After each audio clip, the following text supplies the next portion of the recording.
Welcome back to another episode of Free the Plant, Free the People. I'm your host, LeVar. And you know, this podcast is presented to you by BluRok Farms. So please check out BluRok Farms. We appreciate that support. And also, we have an affiliate link with LeafWell. So if you go to leafwell.com and you need to either renew your cannabis card, your medical cannabis card, or you need to get one, and that's in any state in the U.S. If you need it, that is an option for you. And use the code BluRockFarm10. Again, BluRockFarm10 to get 10% off or $10 off. And for New Mexico residents, during specific weekends, you can get your card for $79. And I think they're going to be running some specials for the end of the year, so make sure to use that code and visit leafwell.com to use that code, BluRockFarm10. So let's dive right into what this podcast is about. As you know, this podcast, we dive into topics that impact everyone in the cannabis space. And that's whether you are a grower, entrepreneur, an advocate, or just someone that really enjoys the plant. So today's episode is going to be called Cannabis, Past, Present, and Future. And so we're going to be talking about how far we've come in the cannabis industry, where we stand today, and what the future looks like for this industry in regards to legalization, expanding, and the innovations that are going to be continuing to happen. But before we dive in, remember to make sure to use, again, that affiliate code, BluRockFarm10 with LeafWell to get your card. But also make sure to subscribe, like, and comment on our YouTube page, Free the Plant, Free the People. It really is appreciative. Your support helps continue us having this podcast. So let's get into today's topic. And for the first section, we're going to talk about the past, a brief history of cannabis, okay? So, as we've talked about on other podcasts and other episodes, we know that this plant has been around for thousands of years, and that's evidenced by remnants of it in clay pots, in certain cultures, it being in medicine, textiles, spiritual practices. If you're Rastafari, you know that's part of his spiritual practice. In some Buddhist temples and some monasteries, it's also used in spiritual practices around the world as well.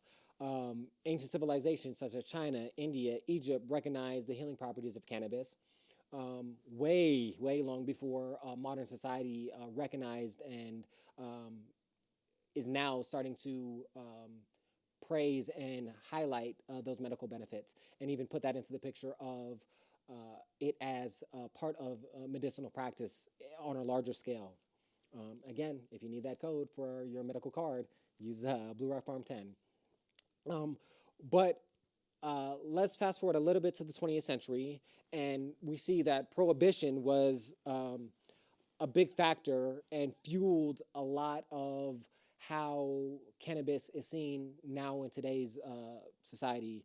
And a lot of that was fueled by racism, different political agendas being involved, and that changed the narrative around the plant cannabis. And an example of this is the term, specifically marijuana. I don't use that term because of the historical ties that it has to it. But I'm not telling anybody or regulating anybody's use of the term. I just personally don't use it. And it was popularized in the 1930s to stoke fear and anti-immigration sentiment in the nation. Harry Anslinger was famous for coining the term and was the commissioner of the Federal Bureau of Narcotics under Hoover, and led campaigns to criminalize cannabis, and it disproportionately affected the Black and brown community. And that's why for my company, BluRok Farms, and all the companies that I work with and I'm associated with, it's part of that mission of creating an ecosystem to help support Black and brown and BIPOC communities that have been negatively affected by the war on drugs, to help elevate them, to make sure that we have a place in this industry for the long term, and not just for the fad that it might be in it at this state. So that's important when you're thinking about or having the conversation in regards to the past effects of cannabis. There's still people locked up today for cannabis possession, even with more than 32 states being legal, having some form of legalization of cannabis in this nation. again, which speaks to the legacy that lingers still today. And that's why it's important that we continue to advocate for the releasing of people that have been incarcerated for cannabis convictions, getting their records expunged, giving them the capacity to be able to start businesses in the space and the funds needed to maintain those businesses and get them off the ground so that they can be profitable and sustainable as a result of them being incarcerated for this drug that so many people are now profiting off of. And then, yeah, like I said, it's to keep on pushing equity and restorative justice, especially in the cannabis legislation. So I would like you to leave comments and in the comment section about your understanding of cannabis history up to where we are now, and some fun facts that you have that you know about the cannabis plant. Next, we're going to move into where we are currently and how the cannabis plant stands in today's society. In some regards, the cannabis industry is booming. There are people making a lot of money in I would say in a few spaces, and we're seeing that continue to expand. We need to get that to expand further to more people that have been impacted by the incarceration of the plant, but it is expanding, and in some cases it is booming. Again, that doesn't mean it's not without challenges. As we know, currently there's about 38 states that have legalized medical cannabis, 23 states that have legalized adult recreational use, and then that is progress. It is more, we are seeing more states come online. We are continuously seeing more states come online, and I predict that we'll probably continue to see more states come online. Now, but federal prohibition is still in place. There are still federal regulations. We still don't have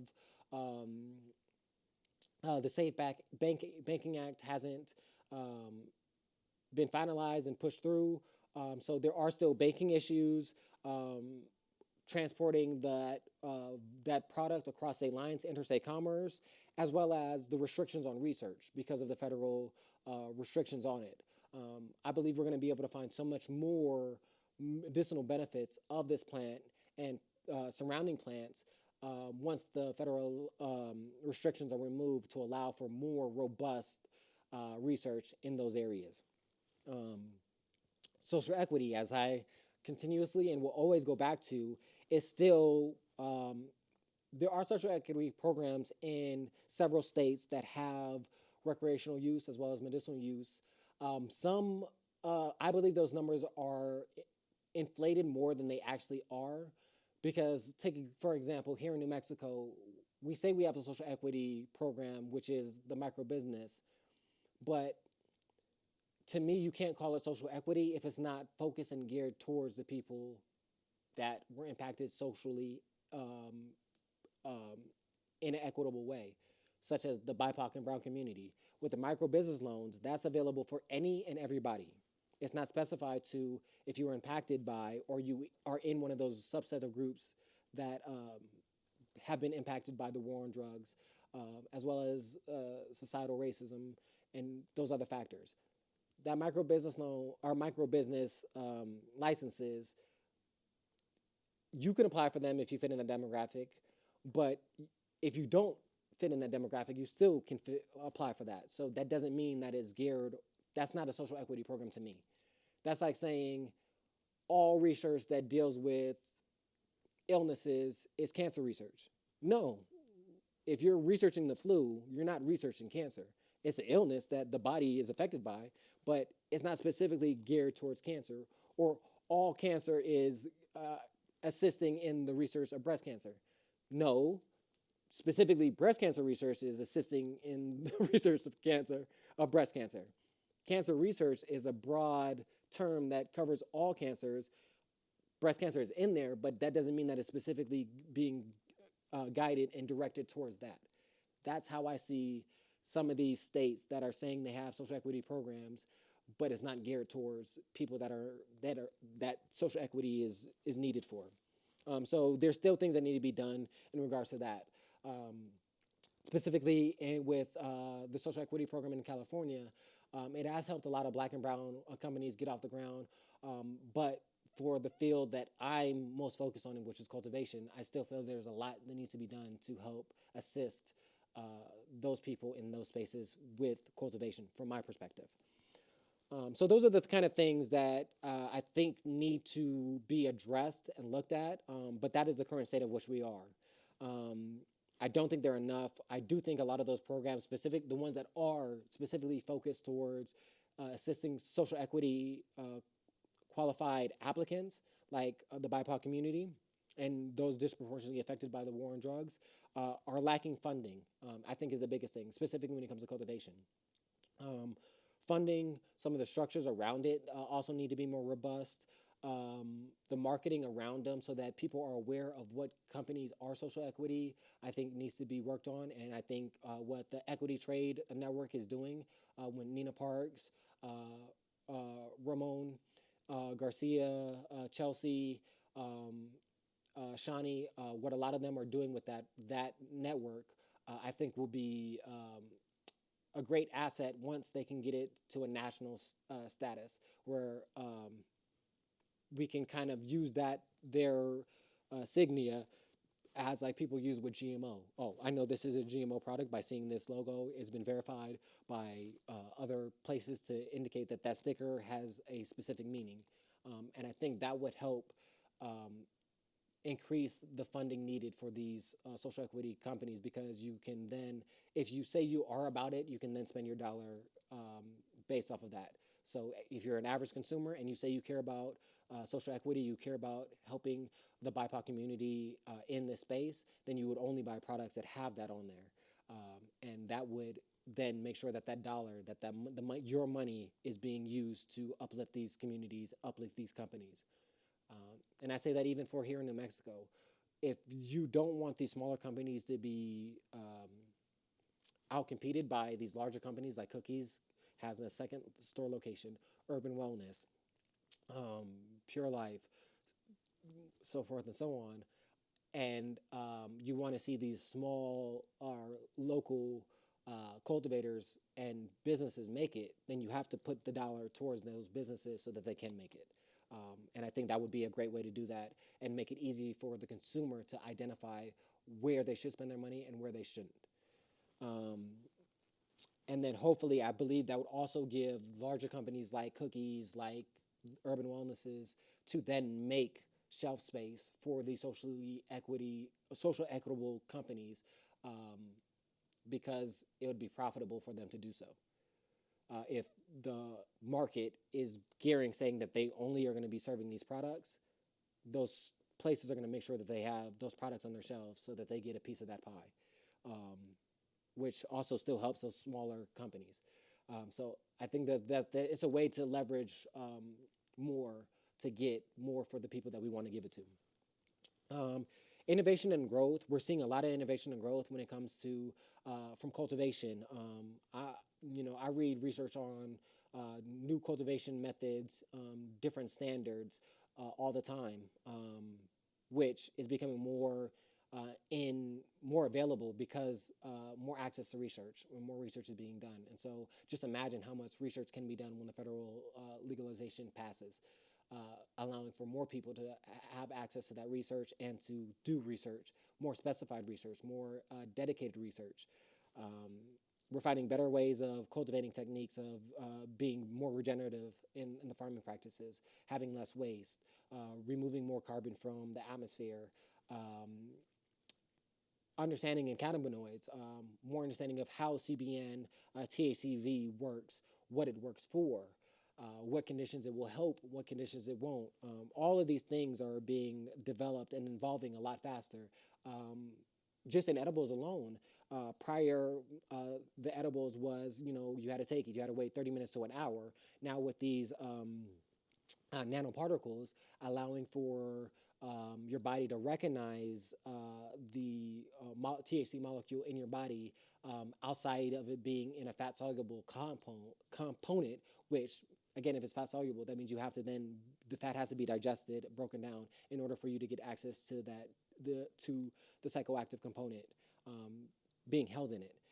If you have those nanoparticles that aren't fat soluble based, then it allows for quicker absorption, which you get a faster effect, which allows you to then be able to better microdose. So those are the things that are happening in innovation that I think is really exciting and is really going to be more exciting to see what continues to happen. For me, the exciting thing is increasing opportunities for BIPOC entrepreneurs. I'm currently in the position of looking at some more property in other areas in the country as well as internationally, to look into potentially invest in, to provide more opportunities for Black and BIPOC entrepreneurs. The more successful my company can be, the more that we can expand, the more jobs that I can provide to others. And with the focus that we have, we're going to make sure that those jobs are earmarked for the people that we think deserve it the most, that have been impacted by the war on drugs, that nature. So we're trying to build the community and the industry that we want to see by trying to expand and including those people in those spaces, and building more community, breaking barriers, building brands outside of our own, working with. That's why we have a lot of people on this show like Chelsea, who's amazing, and we want to uplift her. Eventually, I want to get Nina Parks on the show. I've talked about Bridget Davis before, Ramon Garcia, Victor from Canago. There's so many people that we are working with and continue to work with to build community so that we can all uplift each other. And so please let us know about companies that we should be working with as well. So let us know in the comment section other companies that we should be trying to work with, trying to create some synergy with, because we can't know them all, but we want to. So please, and then we want to share our network with them as well, because there's deals and partnerships that aren't fit for our company in the state that it's in that might be fit for these other companies, and we want them to shine too. So if it doesn't work for us, we're definitely going to pass that on. And even if it does work for us, we're going to pass it on, because we want to share. We're not about holding and being gatekeepers.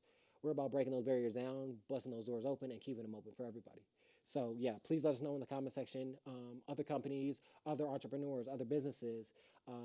It could be cannabis, it can be non-cannabis, it can be agriculture, it can be an ancillary business. But we need to build that ecosystem, and it's by having these connections and networks available to do that. So please share that with us. So this last and final section is going to be about the future. What's next for cannabis? The biggest thing that I would say that we would want and we would love to see, and it's eventually going to happen, is federal legalization. Now, when that's going to happen, if it's going to be in the next 5 to 10 years, that, to be honest with you guys, I'm not really sure. And a lot of that is based off of this current administration. The last episode we had, we talked about what we thought the presidential candidates would bring in regards to cannabis selection. It seemed like Vice President Harris had a more tangible plans on how she would incorporate cannabis and legalization in that regard. And for Trump, it was more. It was hard to pin down, because he would say one thing at one point, go against that at another point, not talk about it for a long period of time. So that, to be honest, I'm not sure. I do think that if it is on his agenda of things to get accomplished, I think it's very low on the priority list. So I would say potentially that it would be towards the end of his presidency. Again, who knows when that will end. Should be 4, but we'll see. I don't know. That's just be honest. That's my personal opinion. So I'm not quite sure. If I had to make a prediction, I would guess that would be towards the end of his presidency. But you never know. If there's a way that he's going to make a large amount of money off of it, I can see that being that happening faster. That's just honest with you. And based off of the things on his agenda, I don't think it's high on the priority list, like I said. And the consequences of the decisions that he makes for the other things that he said, I think will have a heavy impact on delaying the legalization of cannabis, um, pushing it closer to that 10-year mark. Um, but I do think it eventually will come. There's too much money, there's too much research, there's too much medical benefits that for it not to. The timing is going to be what we have to wait and see. The other things that I see that are going to be part of the future is cannabis and tech, the intersection of cannabis and technology, specifically of there's multiple ways that I can see that happening from the point of cultivation, extraction, um, like some of the technology we're seeing in regards to harvesting is cryo freezing, freezing your harvest at different states to then trim it and then convert it into flour or convert it into extract live resin, live rosin. We're seeing a lot more innovation in that space. And I think that's going to continue to go. Cultivation, we're going to see a lot more AI-powered innovation, making it more streamlined, automated in the regards of, and more dialed in. That if, let's say you're using soil and the water capacity of the soil drops below a certain threshold, it's automatically going to provide just enough water to get it back to that threshold. Understanding the nutrient uptake of the plant, of specifically dosing just the right nutrients at the right time that the plant is requiring for the uptake. I think that's going to be, we're going to get more refined in that aspect. The harvesting process, like I mentioned with cryo harvesting, I think that's going to be more um, um, innovative. Contracts of tracking products, or no, contracts of deals. I think that's going to be, we're going to see more deals being made on the blockchain of smart contracts that are revolving, again, the blockchain. The blockchain using to help with tracking products, tracking the quality of products as well. I think that's going to be important. Sourcing, distribution of the product, of where it goes, how it gets there. I think that we're going to see a lot of innovation in that area as well. And that's just a few spaces where I see cannabis and technology continuing to improve. And with that research specifically, I think we're going to see a lot more individualized formulations when it comes to cannabis use on the medical side. And then global market expansion. We're seeing countries like Germany, Thailand, Mexico moving towards legalization. Global cannabis market is expected to hit over $100 billion by 2030, which that wasn't the figure 2 years ago. That's why I say it's really hard to say, and that's why it could be 5 to 10 years, because with that number at 100 billion by 2030, that's going to be a lot of financial pressure on the United States to have federalized legalization, because we don't want to miss out on that money. We don't want to miss out on the international market play of that. So I think that can be an extreme amount of pressure to push federal legalization.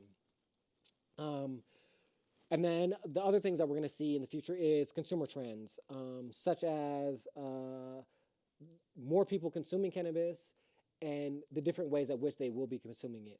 Like I brought up about the nanoparticles and microdosing of cannabis. We're going to see more of that. We're seeing an increase in beverages with cannabis. I think we're going to also see an increase in alcoholic beverages with cannabis moving in the future. I see we're going to also see a combination of cannabis with CBD, or THC with CBD, and THC, CBD, and psychedelics, psilocybin, and the medical benefits of combining those in the formulations with that. We're already seeing some products with chocolate, mushrooms, and cannabis. Like I said, alcoholic beverages with cannabis. We're going to see the same thing with mushrooms in those spaces as well. And so I think that's going to be an interesting play. The last thing that I wanted to say in regards to my personal insights to cannabis in the future is um, I want to continue providing more accessibility to the education about cannabis, more insight to research projects, research data, and being accessing that and understanding that data, and then using it to help propel your businesses in the right direction that still has the consumer in mind as well. And opening more doors for entrepreneurs and getting my business to continue to flourish more than it currently is, and expanding, because like I said earlier, with the expansion and moving of my company, it allows for that network and the ecosystem that we're building for them to expand as well. Because anywhere that I go, that my company is expanding, I'm bringing all the community with me, because that's what we're about at the end of the day. Like, that's truly what we're about, is expanding the community, making sure we all have a place. I don't need it all, um, but I do want to share in that. So let's wrap it up and conclude this episode, um, as we stated. So we looked at the past, we looked at the present, and we looked at the future of cannabis. And one thing that is very clear to me is that uh, we're in an interesting time in this industry, and it's going to continue to stay a pivotal point in the formation of it. And if we don't continue to have a say in how this industry is being formulated, um,